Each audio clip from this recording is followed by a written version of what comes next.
Ողջույն բոլորին, US Armedian վերադառնում է լիակատար աշխատանքի։ Ավելի պատրաստ, ավելի նպատակային։ Ես Հարություն Մինասյանն եմ ու կանխավ շնորհակալ եմ բոլորին, թե ջերմ խոսքերի, թե ալիքին բաժանորդագրվելու եւ թե նյութերը հավանելու, նույն ինքը լայքելու համար։ Սկսենք օրվա առաջին հատվածի եւ երեկվա լուրերի կարևորությամբ։ Նիկոլաս Մադուրոն եւ նրա կին Սելիա Ֆլորեսը Նյու Յորքի դաշնային դատարանում այսօր հայտարարել են, որ մեղավոր չեն թմրանյութերի ապօրինի շրջանառության եւ զենքի հետ կապված մեղադրանքներով։ Մադուրոն եւ Ֆլորեսը խիստ անվտանգության պայմաններում ուղղաթիռով տեղափոխվել էին Բրուքլինի քաղաքային բանտից Մանհեթենի ուղղաթիռային հարթակ, ապա ավտոշարասյունով բերվել են դատարան։ Ես անմեղ եմ, ես մեղավոր չեմ, ես պատշաճ մարդ եմ, հայտարարել է Մադուրոն, թարգմանիչի միջոցով հավելելով, որ ինքը դեռևս իր երկրի նախագահն է։ Վենեսուելայի պաշտոնան կարված առաջնորդի պաշտպանն է Բարի Փոլակը, փորձառու փաստաբան, որը նախկինում պաշտպանել է Wikileaks-ի հիմնադիր Ջուլիան Ասանժին։ Սիլիա Ֆլորեսի պաշտպանն է Թեքսասում գործող փաստաբան Մարկ Դոնելին։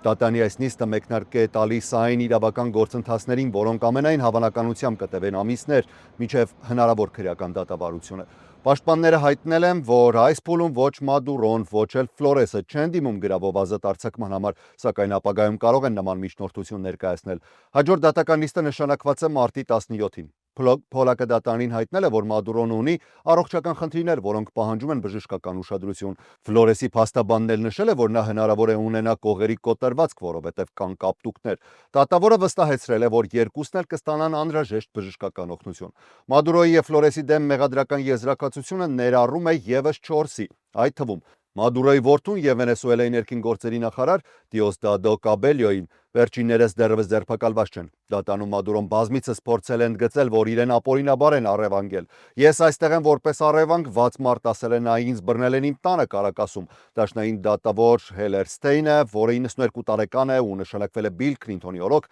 ընդհատել են նրան նշելով դրա համար կլինի համապատասխան ժամանակ եւ վայր։ Նա հավելել է, որ Մադուրոյի փաստաբանները հետագայում կարող են այդ հարցերը բարձրաձայնել։ Նախագահ Դոնալդ Թրամփը երեկ հայտարարել է, որ չի բացառում Վենեսուելայում նոր ներխուժման հնարավորությունը, եթե Վաշինգտոնը չստանա իր ուզածը երկրի ժամանակավոր կառավարությունից։ Գիտեք, մենք պատրաստ էինք երկրորդ ալիքին։ Ամեն ինչ պատրաստ էր, բայց չենք կարծում, որ դրա կարիքը կունենանք, ասել է Թրամփը։ Նախագահը զգուշացրել է, որ Վենեսուելան պարտավոր է համագործակցել Միացյալ Նահանգների հետ իր նավթային ոլորտը բացելու եւ թմրամիջոցների ապօրինի շրջանառությունը դադարեցնելու հարցում։ Նա նաև սպառնացել է ռազմական գործողություններով Կոլումբիայի եւ Մեքսիկայի ուղղությամբ ու հայտարարել, որ Կուբայի կոմունիստական ռեժիմը ըստ իրեն պատրաստվում է փլուզվել ինքնուրույն։ Մադուրոյի Նյու Յորքի դատարանում պատրաստվում են պատասխանատվության ենթարկել թմրանյութերի հետ կապված մեղադրանքների շրջանակում։ Դատախազները նրան մեղադրում են կոկաինի մատակարարման ուղիները համակարգելու, բեռները պաշտպանելու համար զինված ուժերն օգտագործելու եւ թմրաթրաֆիկինգով զբաղվող խմբերին ապաստան տրամադրելու մեջ։ Մեղադրանքներն առաջին անգամ ներկայացվել են 2020 թվականին, սակայն այժմ դրանք թարմացվել են, ներառելով նաեւ նրա կնոջը Սելիա Ֆլորեսին, որին մեղադրում են առևանգումների եւ սպանությունների հրահանգներ տալու մեջ։ Վաշինգտոնը Մադուրոյի ձերբակալությունը բնութագրում է որպես իրավապահ գործողություն, սակայն Թրամփը ակնարկում է ավելի լայն նպատակների մասին։ Երկիրը քաոսի մեջ է, այն սարսափելիորեն է կառավարվել։ Նավթը հոսում է շատ ցածր մակարդակով, նույնիսկ ավելի ցածր, քան երբևէ, անգամ վատ կառավարման պայմաններում։ Այն պետք է ունենար ավելի շատ եկամուտ, ավելի շատ նավթ, քան այն, ինչ հիմա կա։ Այդ պատճառով մենք թույլ կտանք խոշոր նավթային ընկերություններին մուտք գործել, վերանորոգել ենթակառուցվածքները եւ ներդրումներ անել։ Մենք ինքներս ոչինչ չենք ներդնի, մենք պարզապես կհոգանք երկրի մասին, ասել է Թրամփը։ Նախագահը նաև անդրադարձել այն հարցին, թե արդյոք Վենեսուելայի փոխնախագահ Դելսի Ռոդրիգեսը, որը ներկայումս կատարում է նախագահի պարտականությունները, իրականում ղեկավարում է երկիրը։ Մի հարցրեք ինձ, ով է ղեկավարում։ Իմ պատասխանը շատ վիճահարույց կլինի, ասել է Թրամփը։ Լրագրողի ճշտող հարցին, թե ինչ է դա նշանակում, Թրամփը պատասխանել է. դա նշանակում է, որ մենք ենք ղեկավարում։ Հարցին արդյոք նա խոսել է Ռոդրիգեսի հետ, Թրամփը կրկնել է. մենք ենք ղեկավարում։ Երկուշաբթի ժամանակավոր նախագահը հայտարարել է, որ իր կառավարությունը առաջնահերթ է համարում Միացյալ Նահանգների հետ հարգալից հարաբերությունների հաստատումը։ Մինչև այդ շաբաթ օրը իրականացված գործողությունը քննադատել էր որպես երկրի ազգային ռեսուրսների ապօրինի բռնագրավում։ Տեղում Կարակասում տեղի են ունեցել Մադուրոյի կողմնակիցների ցույցեր։ Ահա Կարակասի մեծ ավտոշարասյունը։ Մենք դուրս են եկել Կարակասի փողոցներ աշխարհին ասելու, որ բարձրացնի իր ձայնը մեր նախագահի առևանգման դեմ։ Մենք նրան ուզում ենք վերադարձնել։ Կեցե հայրենիքը, կեցե Մադուրոն, հայտարարել են ցուցարարները։ Միևնույն ժամանակ ՄԱԿ-ի անվտանգության խորհուրդը նիստ է գումարել քննարկելու հարձակումը, որը նախաձեռնվել է Ռուսաստանի ու Չինաստանի կողմից։ ՄԱԿ-ի գլխավոր քարտուղար Անտոնիո Գուտերեշը հայտարարել է, որ Միացյալ Նահանգների գործողությունները ստեղծում են վտանգավոր նախադեպ։ Այս մասին ավելի մանրամասն մեր հաջորդ թողարկման ընթացքում կլինի։ Պետքարտուղար Մարկո Ռուբիոն Face the Nation հաղորդման ընթացքում Մարգրետ Բրենանին ասել է, որ տարածաշրջանում ամերիկյան ռազմական ուժերը շարունակում են մնալ լիակատար պատրաստության վիճակում հնարավոր նոր գործողությունների համար։ Այդ միջոցառումը շարունակում է ուժի մեջ մնալ եւ դա հսկայական լծակ է, որը կգործի այնքան ժամանակ, մինչև մենք կտեսնենք փոփոխություններ, որոնք ոչ միայն առաջ կտանեն Միացյալ Նահանգների ազգային շահերը, որոնք համար մեկ առաջնահերթությունն են, այլ նաև կհանգեցնեն ավելի լավ ապագայի Վենեսուելայի ժողովրդի համար, ասել է Ռուբիոն։ Թրամփի վարչակազմը հույս է դնում Մադուրոյի նախկին տեղակալի Դելի Ռոդրիգեզի վրա, որն այժմ, ինչպես նշեցի, երդմնակալվել է որպես երկրի նոր նախագահ։ Նախագահ Թրամփը The Atlantic-ի ամսագրին տված հարցազրույցում ասել է, եթե Ռոդրիգեզը ճիշտը չանի, նա կվճարի ավելի մեծ գին, հավանաբար նույնիսկ ավելին, քան Մադուրոն։ Ռոդրիգեզը դատապարտել է ԱՄՆ-ի իրականացված գործողությունը եւ պնդել, որ Նյու Յորքում կալանքի տակ գտնվող Մադուրոն շարունակում է մնալ Վենեսուելայի օրինական ղեկավարը։ Միաժամանակ հրապարակվում է նաև նոր մանրամասներ գործողության մասին, որը գլխավորել են Delta Force հատուկ ջոկատայինները։ The New York Times-ի հաղորդմամբ գործողության ընթացքում զոհվել են մինչև 80 վենեսուելացի, որոնց մեծ մասը Մադուրոյի անձնական անվտանգության ծառայության անդամներն էին։ Դիմադրությունը շատ ուժեղեր եղել են ինտենսիվ հրազենային բախումներ, նշվում է զեկույցում։ Մի քանի ամերիկացի զինծառայողներ վիրավորվել են փոխհրաձգությունների ընթացքում, սակայն նրանց վնասվածքներից ոչ մեկը կյանքի համար վտանգավոր չի։ Կոնգրեսը վերադառնում է աշխատանքի,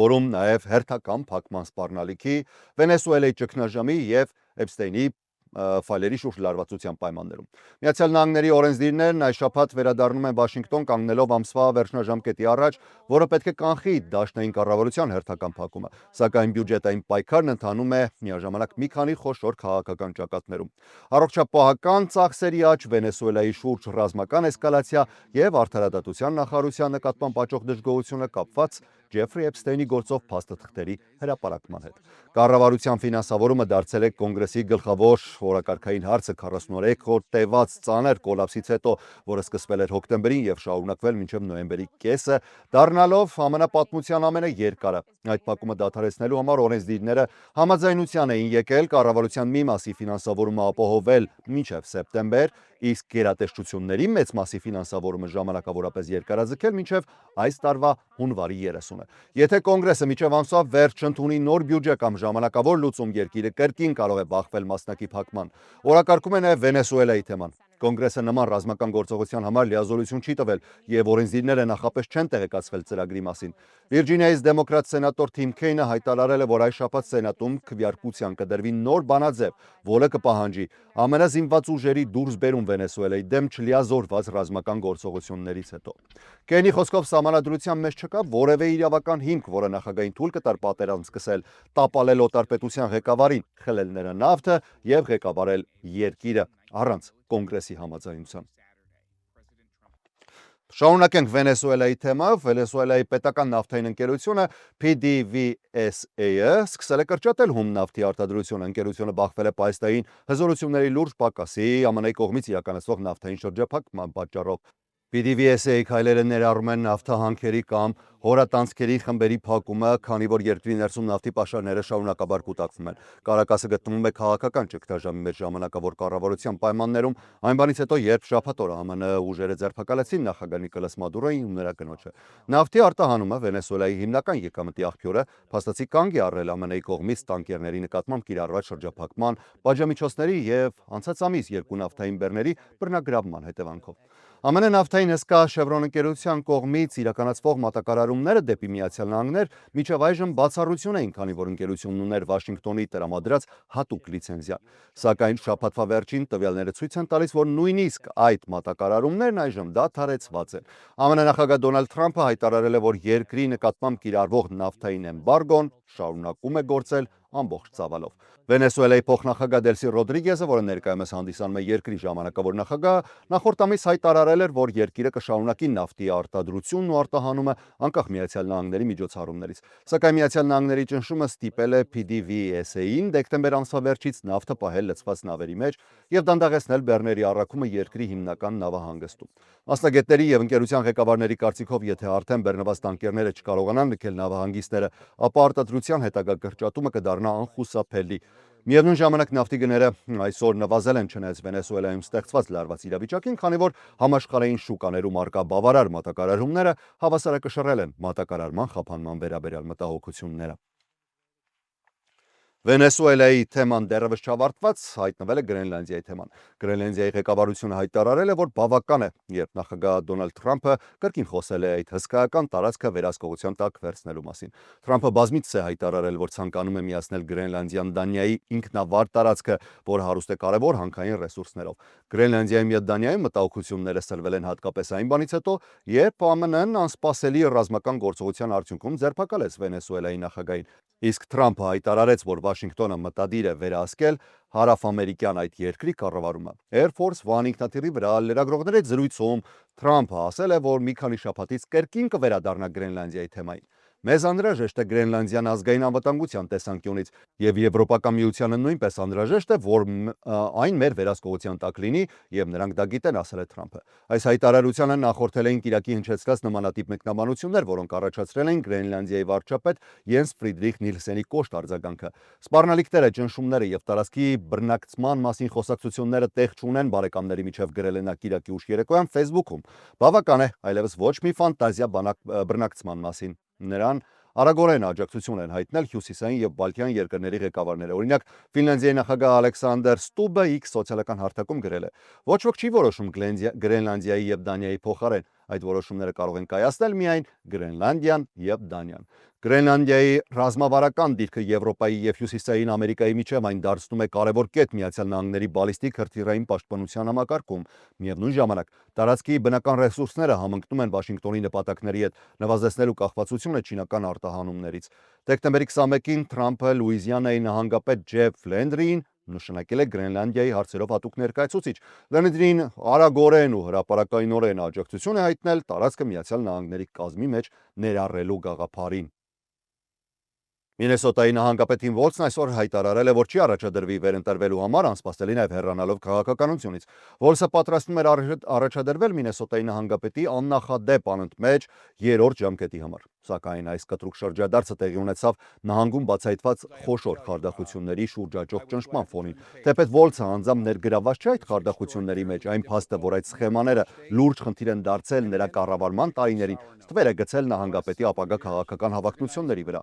Վոլցը նախկին ավագ դպրոցի հասարակագիտության ուսուցիչը, մարզիչ եւ կոնգրեսական, որը ծառայել է Նեբրասկա եւ Մինեսոտա ազգային գվարդիաներում, ազգային քաղաքական մեծ ասպարեզում բարձրացավ 2024 թվականի ամռանը։ Այդ շրջանում դեմոկրատական կուսակցության ներսում հարցականի տակ էր դրվել նախագահ Ջո Բայդենի մասնակցությունը ընտրապայքարին անհաջող հերոստաբանավեճից հետո։ Բայդենի մրցապայքարից դուրս գալուց հետո, երբ փոխնախագահ Քամալա Հարիսը դարձավ կուսակցության տեխնացու, նա որպես իր թիմակից ընտրեց Վոլցին։ Պարտությունից հետո Վոլցը տարբեր նահանգներում անցկացրեց համազգային ուղղվածությամբ հանդիպումներ եւ դիտարկվում էր որպես 2028 թվականի նախագահական ընտրությունների հնարավոր թեկնածու։ Անցած տարի նա նաև հայտարարեց նահանգապետի երրորդ ժամկետի համար առաջադրվելու մասին։ Վերջին ամիսներին Վոլցի անունը կրկին հայտնվեց ազգային ուշադրության կենտրոնում Մինեսոտայում բացահայտված համավարակի ժամանակաշրջանի բազմամիլիոնանոց խարդախությունների գործերի հետաքննության պահանջների ֆոնին։